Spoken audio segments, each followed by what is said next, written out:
now. It's on. What do you mean it's on? Oh, okay. Okay, everybody. Geezer's back. Just a short one today. It's to show those. If you didn't know, I'm a college tutor. For those who don't know how to slice models with the Bambu or the Bambu Studio and something like that. Basically, if you're using, let's say, if you are using the Bambu Studio or Creality Slicer or anything like that, they're all basically the same. They all get the same buttons and stuff like that. You just need to find out, oh, this might have it on this side of the screen, this might have it on that side of the screen. The Bambu Slicer for you lot at college is more than adequate to just run. I mean, it's really that good and easy to use. Just use all the presets, and there'll be a couple of presets you might want to change depending on what you want to do with your model as well. But without further ado, let's go and get this thing started, and I'll show you how to use that. Now, you will need to convert your model into an STL file. So now I'm going to go to another piece of software so I can capture my screen as we go from there. Right, catch you lot shortly. Okay, so obviously we're not interested in my background there, so you can see that on my left hand side I've got a shed load of bits and bobs there. There's my Bambu Studio. Just double clicking on that, launch it, load it, whatever it's going to do. It'll come up to this screen here.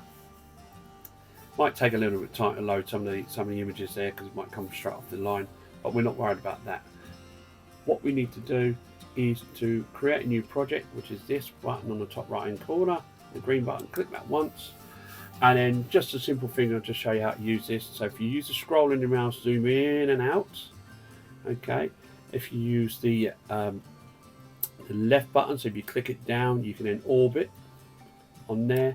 And obviously, if you use the right button and hold it down, you can then pan. That's all you need to do. You might need to zoom in there and orbit around to see a certain face because it might have the support you need to worry about. But we'll sort that out shortly. Only thing missing is the actual model itself.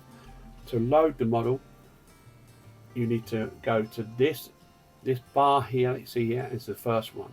Click on that. Go and find the model you have. So it might be a 3D object, an STL file. It might be a Bambu Studio slice part, whatever it is. Just go and find it. That's my wall mount. If this little window pops up, just discard everything and then it'll go away. So I'm just going to zoom out a little bit and just pan it as we go from there. Now, I don't want to print it in this orientation because I want to sit it flat on this surface here. And so when you do print, I'll just zoom in here. When you do print, that's the pan button.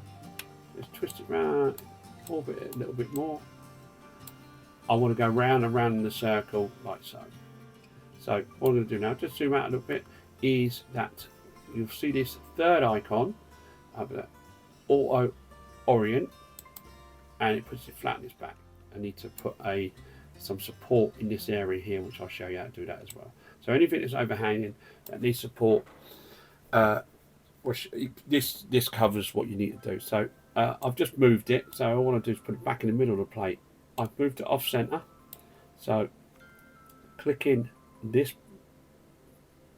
button here will centralize your work. It just basically, if you have 3 or 4 parts, or you might have loads of multiple small parts, it will organize them on that build plate for you. So now, before you do anything else, please make sure you've got the right printer selected. Now this is my home setup. I've got the A1 at home. You need to make sure that you have the X1 carbon with a 0.4 nozzle selected. Okay. Use modified value on here if anything comes up like that. If you're not sure what plate you got, you can see on the side of the physical plate in the printer. Just open the door, lift the plate up. You'll see that it's a textured PEI plate. Right. That's all you've got to do. Just text the PEI plate. Just make sure that's selected. Now, I've got multiple colours on mine. You will only see one at your college. Once you're happy that you position your part in the right orientation and in the middle of the plate. Now, what I have at home, I have matte and basic. I also have generic stuff from another make, and you also have that. So I can have a selection of filaments which are on my AMS that you may have seen in the previous in the intro part. Right, I need to make sure I select the right one. Now you can see this is brown. Now if it was blue, like using this generic PETG, and I want to use the PLA matte, I need to make sure that I select the PLA matte.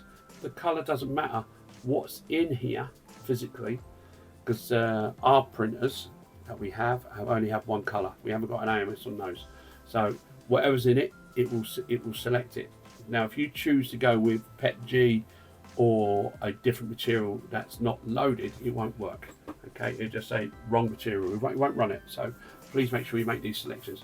And the way to do that is if you click on the objects here, where this is my wall mount STL, you can see that the number one brown represents that. Now if it was on the blue, say I did want the blue, I'll just click on that to highlight it, click on it again, and then I'll click on it one more time. It comes up with a list. Now all these numbers represent exactly what you see up here. Number 1 is the brown, number 2 is the green, number 3 is the red, number 4 is the blue, and obviously I've got a clear one as well. So they're generic ones. These are the Bambu ones as well. Now if I did want the blue, I'll just click on that, and you can see on the right hand side on your build plate it changes to blue. I don't want that, I need the brown, and like so, and then once you click off that, it turns to brown. Just make sure you've got the right colour that's in there, or at least the right material that you have there. Just check on the roll what you've got. Now what you need to do now is to go back to global. So we're on the objects, go back to global. Now you don't need to mess about with any of these. Okay, so for you want to do your, let's say your prototype print, you then go to you'll then go to the standard one that you see here. You'll say use modified value, and now you'll start to see the wall loop. So the skin's on, it'll be 2 walls thick when it goes in. That's inside and outside. When we print, if you wanted to tap some holes, this is the way to do this. Go from standard to strength. Oh, whatever. Click on it, that's better.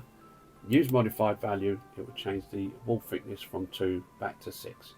That's if I want to tap holes. Now, because this, if I'm just going to zoom in, because this has a keyhole, okay, that's nice and thick, and I also want the walls to be quite thick around the area as well. So I've left it at 6. So when you do mount it to the wall, you're not actually peeling this away. It's quite, it's a proper job, as I say. Once you've done that, your checklist is make sure you've got the right printer, make sure you've got the right textured build plate on this one or whatever plate you're using. Make sure you're happy with the material selection. So if you've got PLA matte, make sure you select the colour that's got PLA matte on there. If it's PLA basic, right, you know the crack.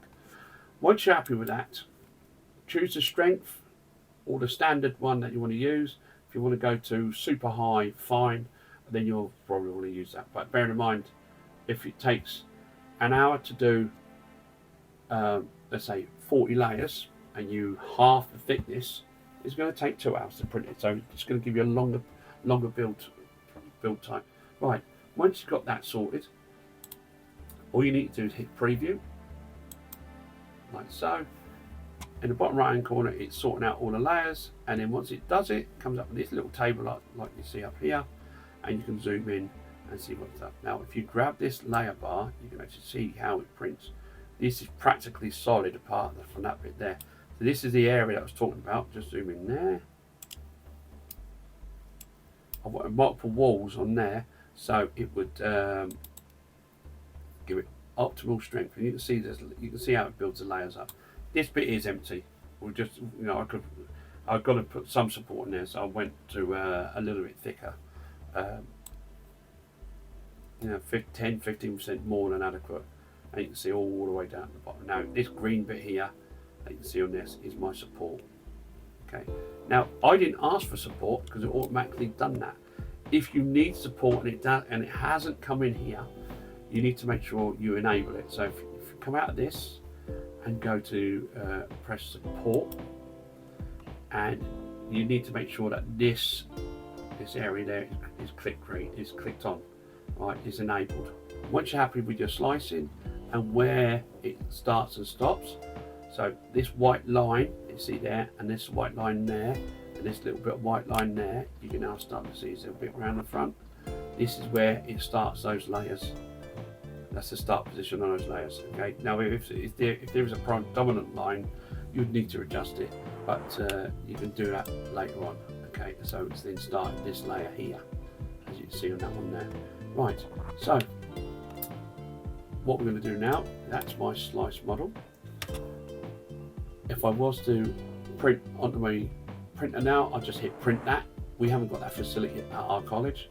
What we're going to do is click on this button here, pull down menu, edit plate slice file, click on that. It comes up to go from here. Once you click on that, it comes up with this. You then go and find your SD card reader with your micro SD in, save it to that, transfer it to the machine, and then let the machine print. So now we're at the printer itself. The SD card in my printer's in here on the Bambu X1 Carbon is next to the screen. So you're looking around about this area here on the X1 Carbon there. And basically, yes, it has got a different screen, but all you're looking for is a print file. So you're looking for some icons down this end. It has a file. Actually, it looks like very similar to my Creality. Hang on, I'll get you on there. So on the Creality printer, it's actually similar. I would say it's quite similar. It's the you're looking for a file icon like this. When you tap on that, you can then see your files. Now, you will see a USB drive. Things that way, the USB drive there. You click on that. When it comes up, obviously there's no USB drive in this one because it's empty. You can see there's the local drive. You can see all the parts I've been printing on this particular printer, but overall, see these icons on the left here, you can see how similar they are. They're practically near enough the same. So on the Carbon X1, your card reader is just there on the screen, so that would be up the top half of the screen here on that side of the control panel. To say they're all the same. And then I'm going to go back to my go back to the Bambu. So there's the A1. Just zoom in just a touch.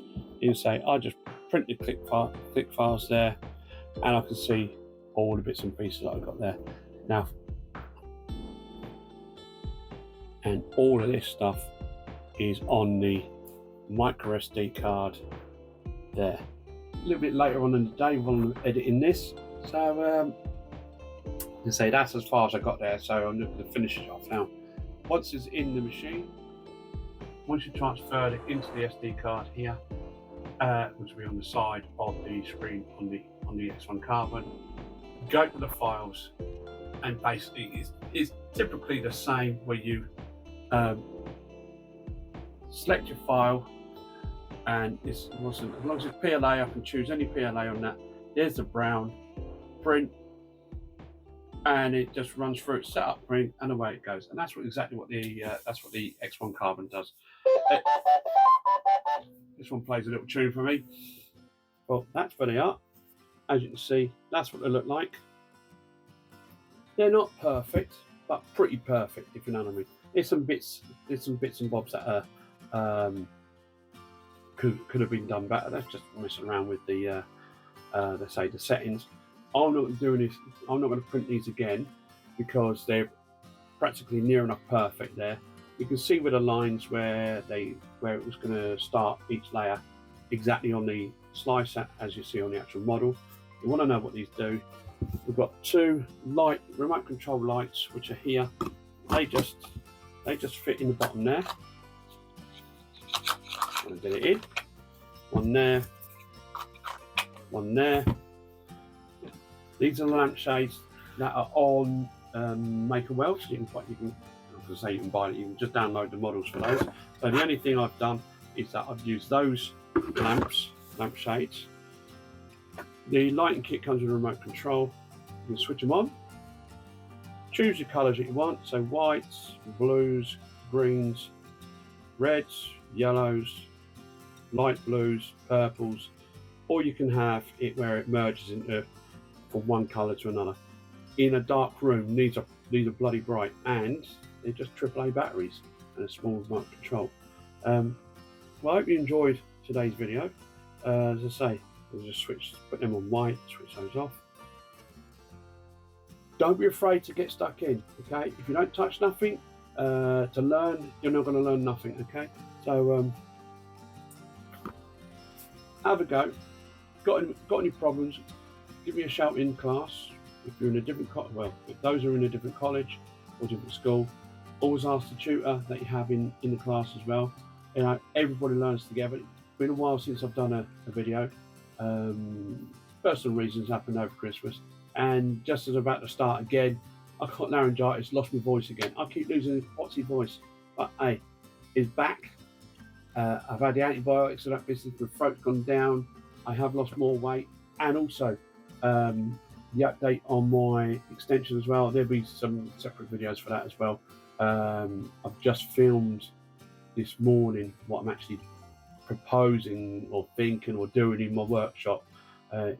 It's near enough a triple garage. You can park 3 cars in there.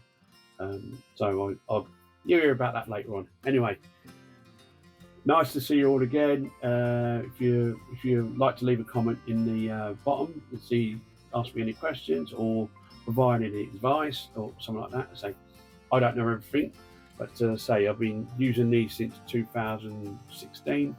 They're practically the same. They're just better machines. You slice the same. You have better features and stuff like that. But as always, I'll see you out and about. Good night. I'll see you next time. Bye bye.